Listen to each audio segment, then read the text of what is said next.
may take your seats.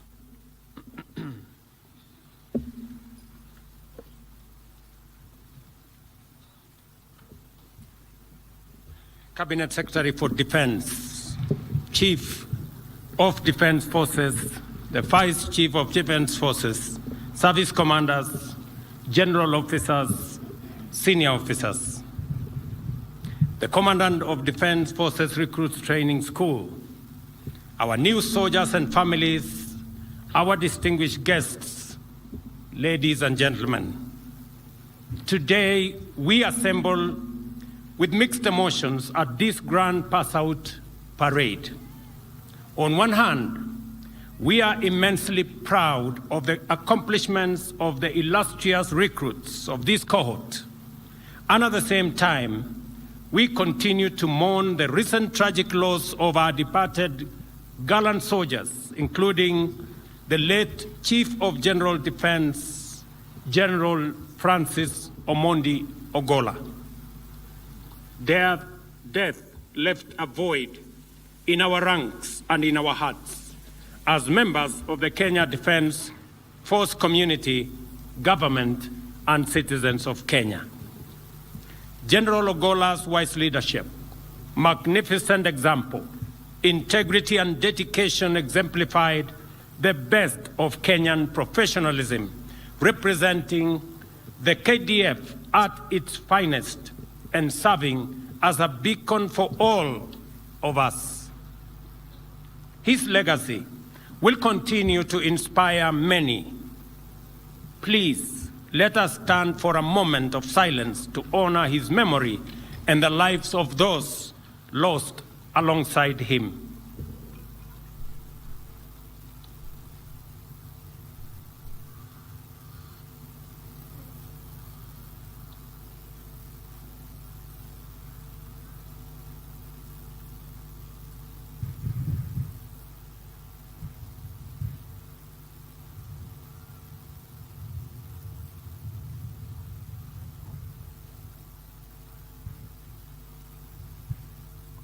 Thank you very much.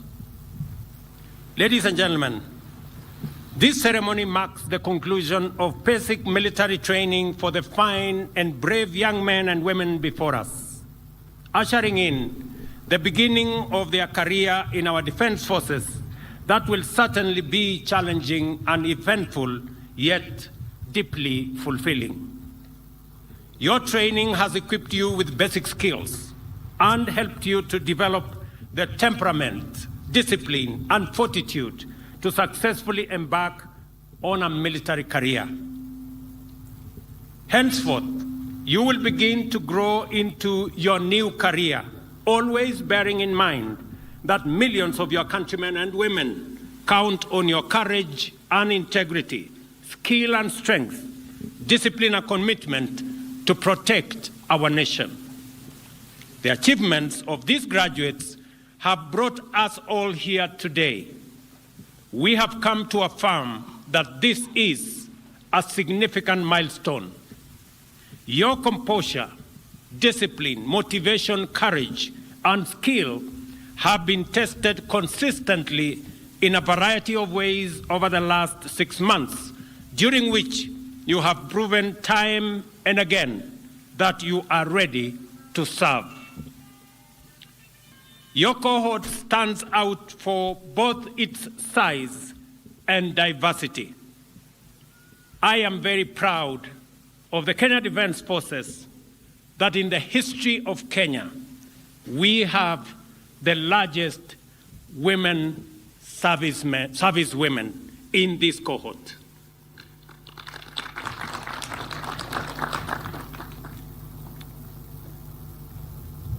This underscores the KDF and government's dedication to gender equity. In our midst, graduating today, are more than 1,000 service women joining our illustrious military career. As you transition to your respective services, formations, and units, I remind you of the nation's expectations that you must live up to your professional duty by sustaining the attributes of selflessness, diligence, and team spirit, that you will always and at all times serve the people of Kenya with impartiality and integrity, and that you will respect, uphold, and defend the harmony, unity, and diversity that distinguish and empower our great nation. The oath of allegiance that you have taken today initiates a sacred trust on behalf of the people of Kenya, committing you irrevocably to embody the values of patriotism, professionalism, loyalty, and selflessness as the bedrock of your responsibilities as members of the Kenya Defence Forces. On behalf of the people of Kenya, I remind you that the prosperity and security of our nation rely on your steadfast commitment to these ideals in the course of your duties of protecting the sovereignty and territorial integrity of the Republic of Kenya and defending it from all internal and external threats. The Kenya Defence Forces symbolize resilience and dedication in defending our sovereignty and championing initiatives that strengthen our human security. I take this opportunity to commend the KDF for your exemplary contribution to national afforestation efforts. As you know, this campaign is a cornerstone of our national strategy to combat climate change and enhance our environmental resilience, thereby promoting overall security for our people, their properties, and livelihoods. Further, I commend the KDF for their tireless efforts and effective disaster response in the midst of the devastating floods which have affected many parts of our country. The government is committed to relocating and resettling affected families and to significantly enhance national disaster response capabilities to be even better prepared for future emergencies. Further afield, I celebrate the KDF for their iconic peacekeeping role, which complements our nation's well-established credentials in our region and enhances our capacity to face an ever-increasing, delicate, complex, and challenging regional and global diplomatic and security environment. Whether in peace support missions abroad or national development projects at home, your actions reflect competence and efficiency worthy of our trust and the esteem in which our nation is held on the global stage. Therefore, as we honor your achievements, I reaffirm the unwavering support and commitment of the people of Kenya and our government to the continuous enhancement of your capabilities and the promotion of your welfare to ensure that you are equipped to meet current and emerging challenges with confidence. Finally, I applaud the Kenya Defence Recruit Training School community, from the commandant to all members of his staff, for their dedication in educating and training our soldiers and equipping them with necessary knowledge and skills for mission readiness. Your collective efforts have enabled this school to continue producing service members who meet the highest standards of professionalism. At this juncture, I wish to share a word of special appreciation with the parents and guardians of the recruits, whose material and moral support have been instrumental in preparing these young men and women to step into vital roles in national service that demand courage, loyalty, and integrity. I commend you for building a strong foundation for our youth to actualize themselves in their patriotic endeavor.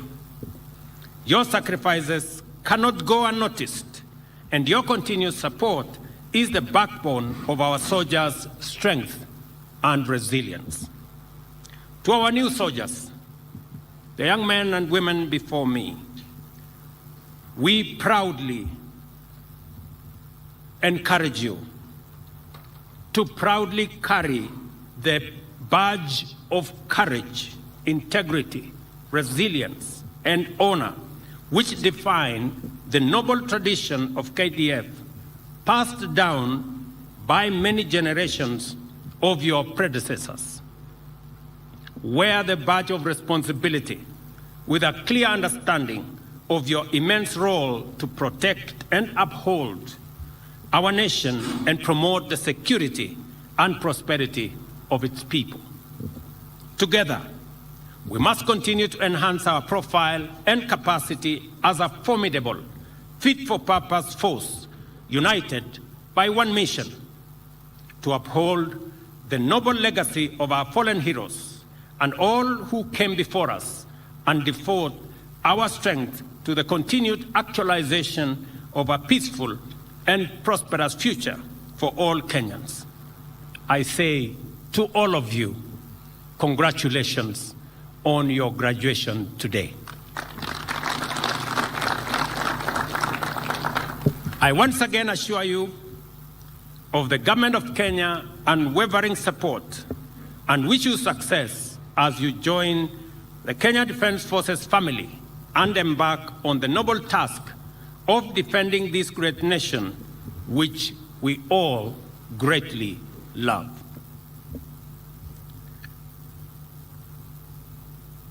And to KDF, I have an assignment for you. We have climate change that is ravaging our country. We came straight from a drought situation a year ago, straight into a flood situation recently. Climate change is the biggest threat to our development and to our prosperity.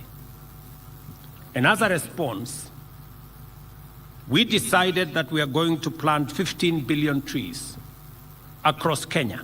I want to commend all Kenyans. Last Friday was an exercise in patriotism that I saw across the country, with all Kenyans from all walks of life, young and old, participating in tree planting. I want to ask the KDF to lead the way, to provide the mechanism, and to work with the Ministry of Environment so that they can be the lead champions in the exercise of planting the 15 billion trees in the next 10 years.